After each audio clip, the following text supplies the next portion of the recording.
ပြောတယ်မလို့ဘူးဘိုးဘိုးအောင်ဘိုးမင်းအောင်ဘသူစောင့်ရှောက်ပြောတယ်မလို့ဘူးတကယ်နှက်ကောင်းနှက်မြတ်တွေသူတို့အများတန်းပေးဘူးသူတို့ promotion တက်သွားအလိုလိုစောင့်ရှောက်ဒါကြောင့်ဘုန်းတော် sexual ဖြစ်ဖို့လိုတယ်လုံချုံနေဖို့လိုတယ်လူရဲ့အကာအကွယ်နတ်ရဲ့အကာအကွယ်ဇောတိကတထေးအိမ်ကိုအဇာတတက်ကဇာတတက်ဘယင်ဖြစ်တာ18နှစ်မှာဘယင်ဖြစ်တယ်ဘယင်ဖြစ်တော့ဇောတိကရဲ့မိန်းမကိုအရင်သွားယူတာပဲဇောတိကမိန်းမမြောက်ကျွန်းသူတရားမင်းကယူပြီးပေးသားထားအလွန်ချောတယ်တောင်ကျွန်းကလူတွေတယောက်နဲ့မှမသိဘူးသပင်အားစအကောင်းချင်းအားပြမှာလုံးဝပြည့်ပြည့်စုံတဲ့နတ်သမီးလိုလှဇောတိကတထေးရဲ့မိန်းမ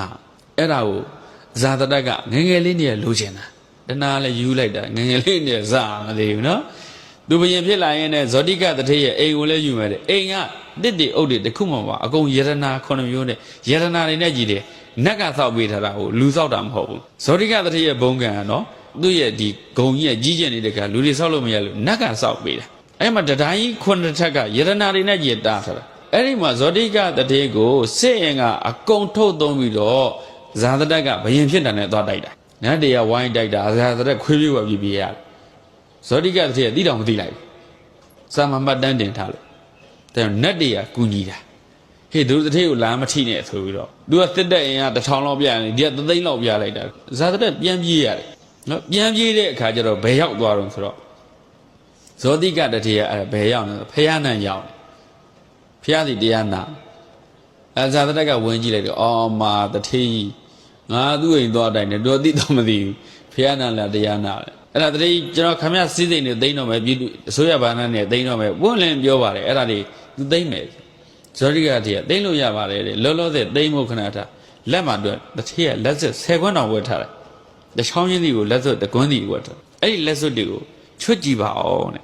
ဇောတိကတည်းကဒီလက်စွပ်တွေကိုယူကြည့်ပါအောင်တဲ့ဇာတတက်ကအလွန်အားကောင်းတယ်ဒီဇာတတက်ကလည်းဇောတိကတည်းရဲ့လက်စွပ်တွေကိုဖင်ထိုင်းဆွဲတာမကြွဘူးဇောတိကတည်းကမင်းဒီလောက်လူချင်းရောဘယင်ကြီးလိုချင်ရောဆိုလက်လေးခါပေးလိုက်တယ်10ခွန်းလုံးကျွတ်သွားဘယင်ကြီးတဲ့ तू မပေးချင်ဘယ်သူမှယူလို့မရဘူးအဲ့ဒါဘာဖြစ်လို့ဆိုတော့သူ့ရဲ့ကံအဆောင်လျှောက်ထားတာတဲ့ဒါကြောင့်ဘုန်းတို့အဆောင်လျှောက်မှာလူအဆောင်လျှောက်နတ်အဆောင်လျှောက်ကံအဆောင်လျှောက်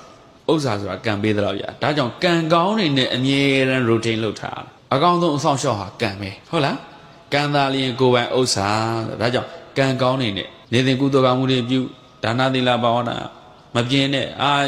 တပည့်တော်တို့ကဗျာတထေးတော်လုံနိုင်တော့တပည့်တော်တို့အလိုသမားတွေကိုဝန်ထမ်းတွေဘယ်လိုလွယ်မလဲဆိုတော့ဖုံးပြောပေါ်ပဲတစ်ပင်လေးတွေအောင်လမ်းလျှောက်နေလေးလေးတိုင်ဤတန်ရှင်းတော်လေးနဲ့ဘုရားအပူတော်ပါ၏တစ်ပင်လေးစိမ့်ဆိုဤစိမ့်လန်းတော့တစ်ပင်လေးနဲ့ဘုရားအပူတော်ပါ၏ပန်းလေးတွေပွင့်ဤပန်းလေးတွေဘုရားအပူတော်ခူးเสียမလို့ဘူးစေတနာပဲစေတနာဟံဘိက္ခွေကံမောရမိရေတော်ကတ်တာပတ်စံကုန်လားမကုန်လျက်သိမီလေးဖွင့်ပြီးတော့ဘုရားကတ်လိုက်တာပတ်စံကုန်လား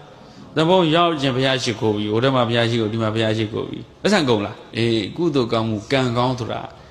ဉာဏ်ရှိဖို့ပဲအရေးကြီးတယ်ဉာဏ်ရှိတဲ့သူကတာမန်လူထက်ပို့ပြီးတော့ကုသိုလ်ကောင်းမှုပို့ပြီးတော့အခွင့်အရေးပို့မြင်တတ်တယ် opportunity ခေါ်တာပေါ့ဟုတ်ပြီနော်